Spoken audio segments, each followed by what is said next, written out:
오늘 우리에게 주시는 하나님의 말씀은 마태복음 6장 26절 말씀입니다. 하나님의 말씀을 봉독하겠습니다. 공중의 새를 보라, 심지도 않고 거두지도 않고 창고에 모아들이지도 아니하되 너희 하늘아버지께서 기르시나니 너희는 이것들보다 귀하지 아니하냐. 아멘. 말씀을 위하여서 한 번 더 기도하겠습니다. 지금 우리와 함께 하시고 말씀해 주실 하나님, 오늘도 주님의 말씀을 듣게 하시니 감사합니다. 이 시간 살아계신 하나님의 말씀이 선포되어질 때 성령님 조명하여 주시고 깨닫게 하여 주시옵소서. 말씀을 통하여 주님의 뜻을 알게 하시고 또 순종함으로 승리할 수 있는 힘을 주시옵소서. 예수님의 이름으로 기도합니다. 아멘.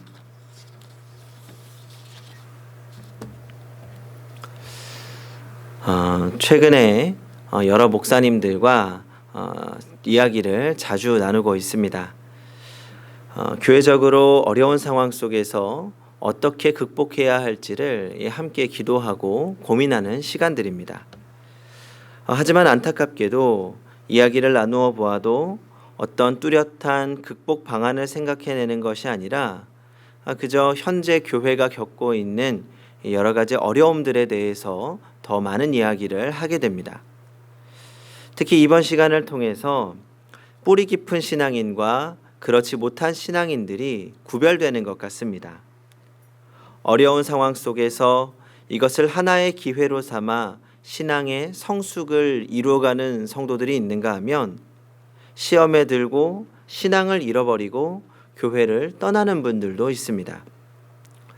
이 차이에는 여러 가지 이유가 있겠지만 가장 중요한 것은 신앙생활을 어떻게 이해하고 있었는가, 또 그 신앙의 기초가 얼마나 튼튼했는가가 가장 중요하다는 결론을 내렸습니다.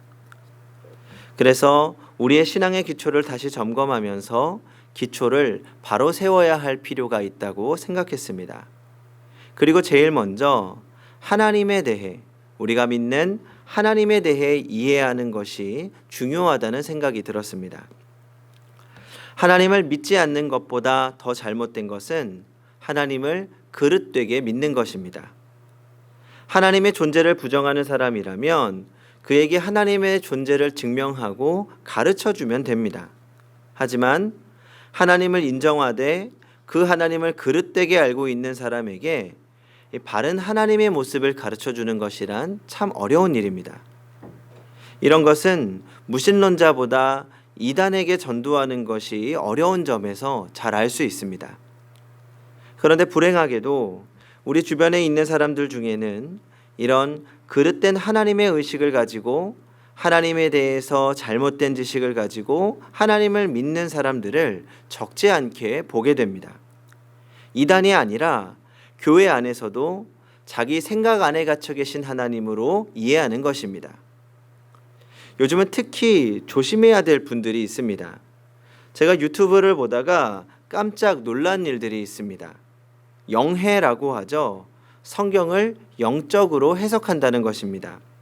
제가 들어보니 아무런 근거도 없이 맥락도 없이 성경을 자의적으로 해석하고 말씀을 전합니다. 혹시 인터넷을 통해서 성경 강의를 듣는 분들이 계시다면 목회자들에게 점검을 받거나 추천을 받으시는 것이 좋습니다.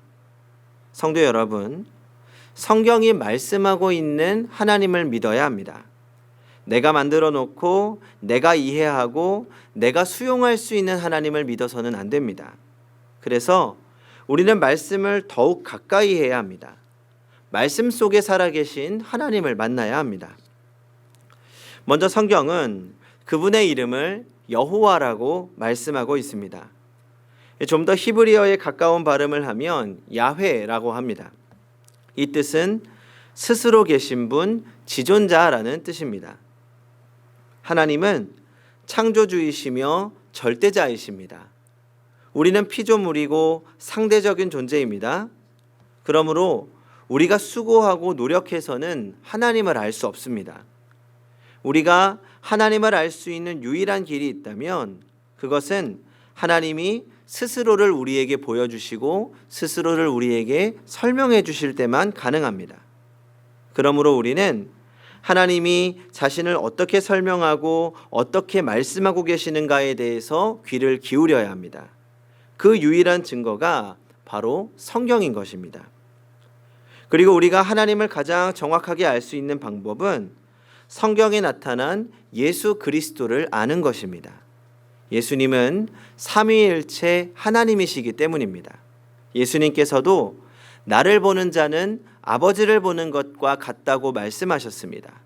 그래서 예수님의 모든 신약 성경의 가르침을 요약해 보면 여호와 하나님에 대해서 요약 세 가지로 요약해서 설명하고 있습니다. 첫째로 찾아오시는 하나님이십니다. 영어로는 coming and seeking God이라고 합니다. 찾아오시고 우리를 방문해 주시는 하나님. 오늘 우리는 아멘으로 쉽게 받아들일 수 있는 것이지만 그 당시 유대인들의 개념으로는 도저히 납득할 수 없는 신개념이었습니다. 유대인들에게 신개념에 있어서 창조주가 인간을 찾아온다는 것은 상상할 수 없는 일이었습니다. 창조자는 높고 높은 보좌에 앉아서 영광과 존귀만을 받는 분으로 생각했습니다. 하지만 예수님이 말씀하시기를 아니다. 하나님이 우리를 사랑하셔서 높고 높은 보좌를 버리시고 낮고 천한 인간의 땅에 오셨다라고 말씀하셨던 것입니다.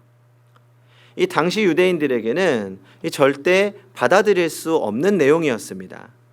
그래서 그들은 고민하고 번민했습니다. 하지만 하나님이 이 땅에 찾아오신 가장 분명한 증거는 바로 예수 그리스도의 성육신 사건입니다. 하나님은 인간을 너무 사랑하셔서 높은 보좌 위에만 약해질 수 없었습니다. 낮고 천한 이 땅 인간의 땅에 실제로 만나러 오신 것입니다. 이것이 하나님의 본성이 사랑이라는 것이 증거이고 이것이 하나님이 우리를 사랑하시는 가장 구체적이고 보편적인 증거입니다. 이 땅에 찾아오신 하나님이신 예수님은 그분의 사역을 통해서 찾아오신 하나님의 모습을 더욱 구체적으로 우리에게 보여주셨습니다.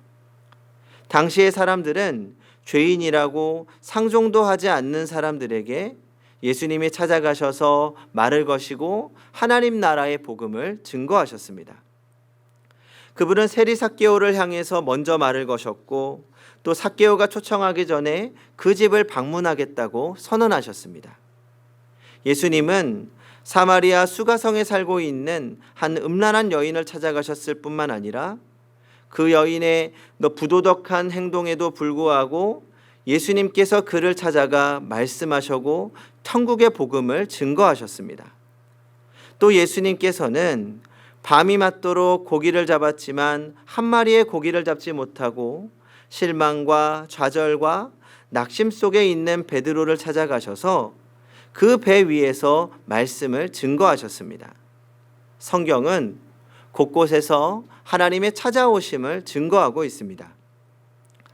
시카고의 뉴올라 대학에서 영성훈련을 가르치는 존 포엘 교수의 저서 중에 무조건적인 사랑이라는 책이 있습니다. 그 책에 나오는 내용입니다.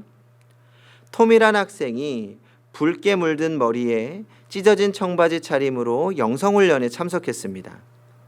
톰은 포엘에게 아직도 당신은 성경을 믿습니까? 하나님을 믿습니까? 라며 하나님을 부정했습니다. 포엘 교수는 톰을 따로 불러서 말했습니다.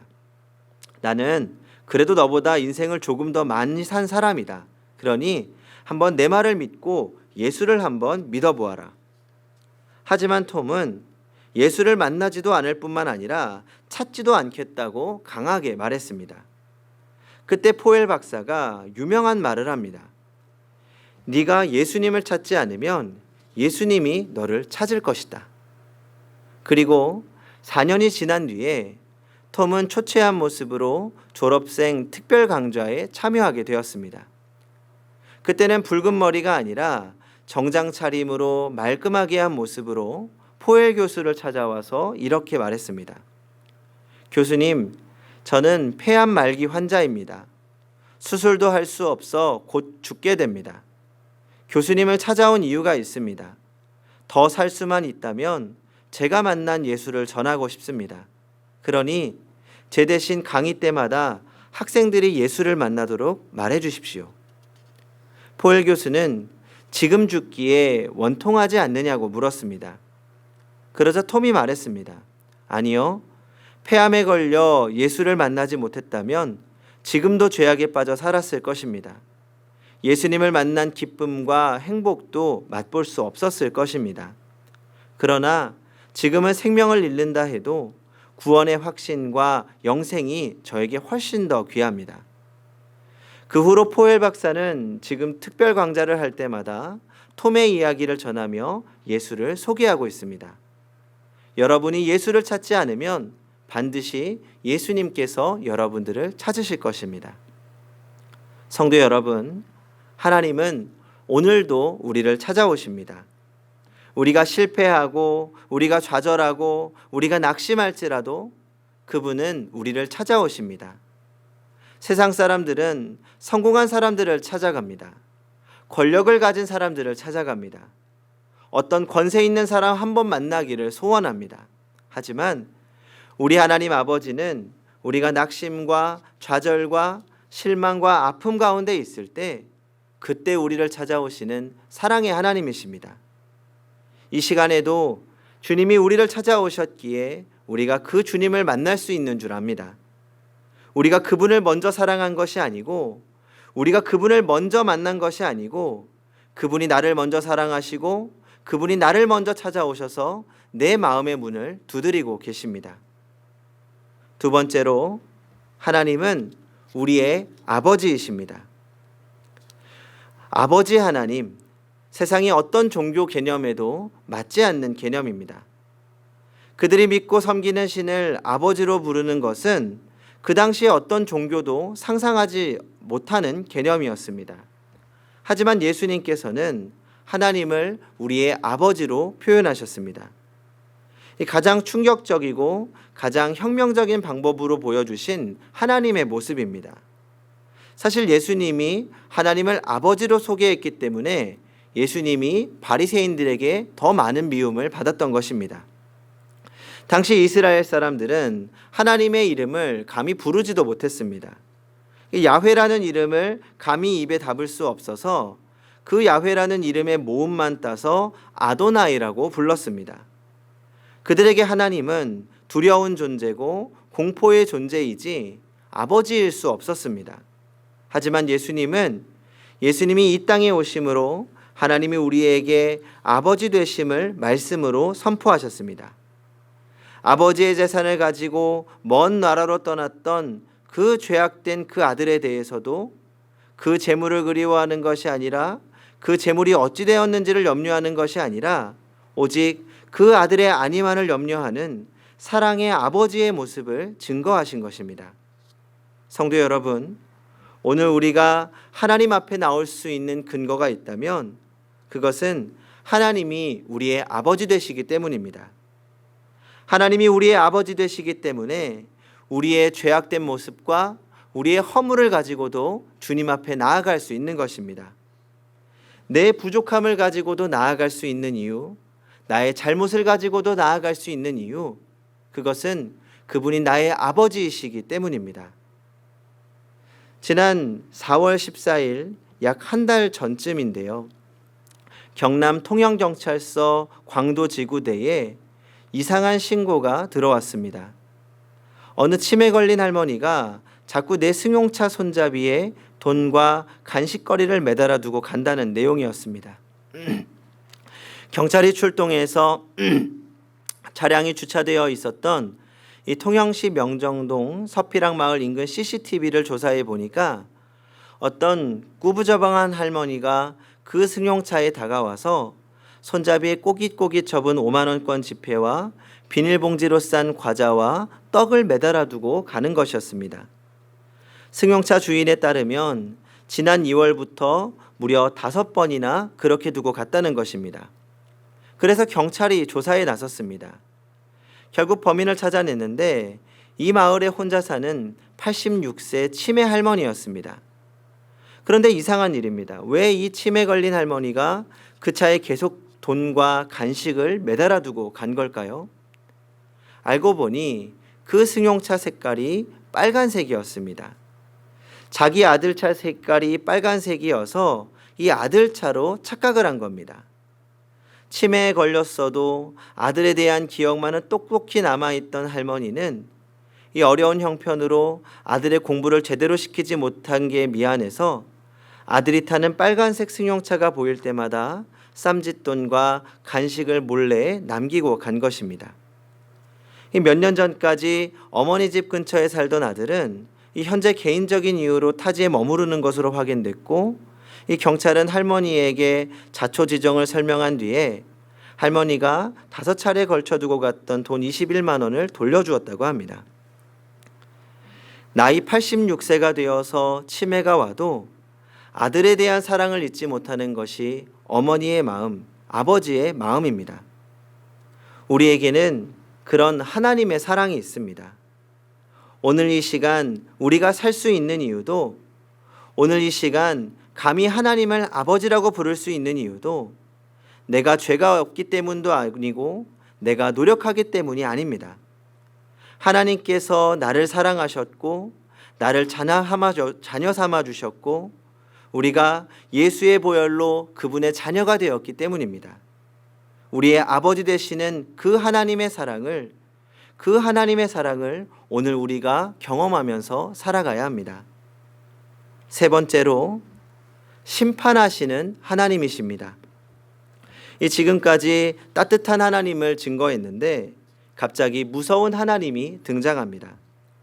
그러나 심판은 사랑의 완결입니다. 사랑하기 때문에 심판이 있습니다. 사랑하지 않는다면 심판도 없습니다. 성경은 하나님이 우리를 사랑하시지만 하나님이 우리의 최후의 심판할 주인이심을 말씀하고 있습니다.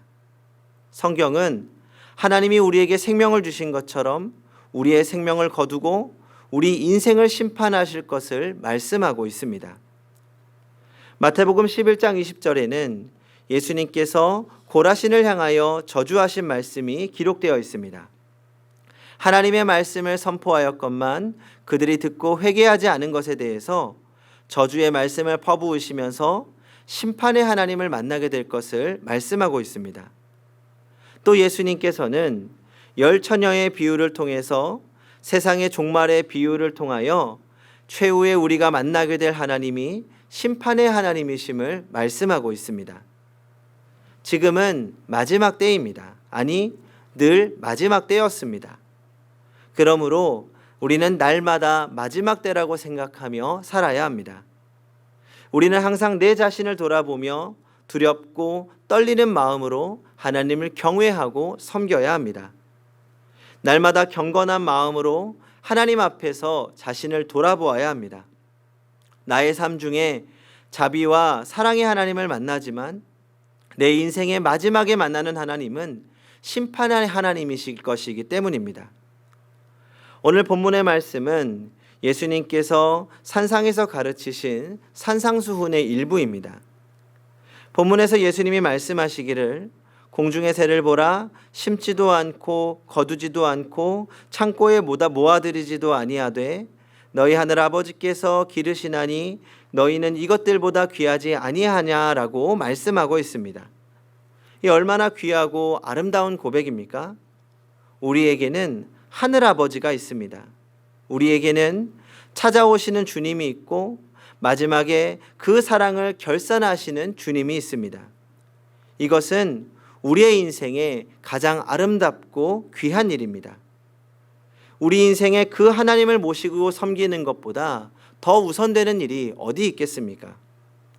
하지만 우리 사람들은 어리석은 존재이기 때문에 때때로, 아니 늘 이것을 잊어버리고 살아갑니다. 우리는 내게 익숙한 것에 대해서 고마운지 알지 못합니다. 늘 내게 가정이 있을 것처럼 생각하고 늘 내게 공기가 있을 것처럼 생각합니다. 늘 내가 하나님의 말씀을 들을 수 있을 것처럼 생각했습니다. 우리 사람은 어리석어서 익숙한 것을 귀하게 여기지 못하는 그런 어리석은 존재입니다. 잃어버리고 나서야 그 가치를 깨닫습니다. 그래서 우리는 하나님을 소홀히 여기고 두 번째로 미루는 일에 익숙합니다. 하지만 더 이상 그렇게 해서는 안 됩니다. 하나님을 우리 삶의 최우선으로 여기며 살아야 합니다. 하나님을 가볍게 여기지 마십시오. 그분을 다음으로 여기지 마십시오. 그분에게 경배와 찬송과 우리가 드릴 수 있는 가장 큰 사랑을 드리시기 바랍니다. 그분을 가장 존귀하게 여기며 우리의 모든 것을 다해 높여드려야 합니다. 성도 여러분, 하나님은 지금도 그 사랑으로 우리를 기다리고 계십니다. 하나님의 자녀 한 사람이 회개하여 하나님 앞으로 돌아오기를 기다리고 계십니다. 지금까지 인내하고 참으셨습니다. 그것으로 하나님의 사랑을 증명하셨습니다.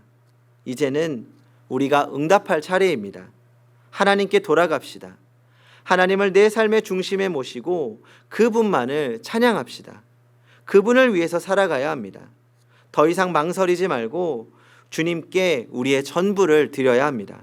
그렇게 여호와 하나님, 나를 찾아오시는 하나님, 나의 아버지의 자녀로서 살아가는 성도님들이 되시기 바랍니다. 기도하겠습니다. 우리를 찾아오시는 하나님, 지금 이 시간에도 우리를 찾아오셔서 우리와 함께 하시는 줄 믿습니다. 복잡한 세상 속에서 하나님을 바로 볼 수 없는 지금 우리의 눈을 열어 살아계신 하나님을 바로 보게 하여 주시옵소서. 지금도 우리를 인내하시며 기다리시는 그 사랑을 신뢰하여 주님께 나아갑니다.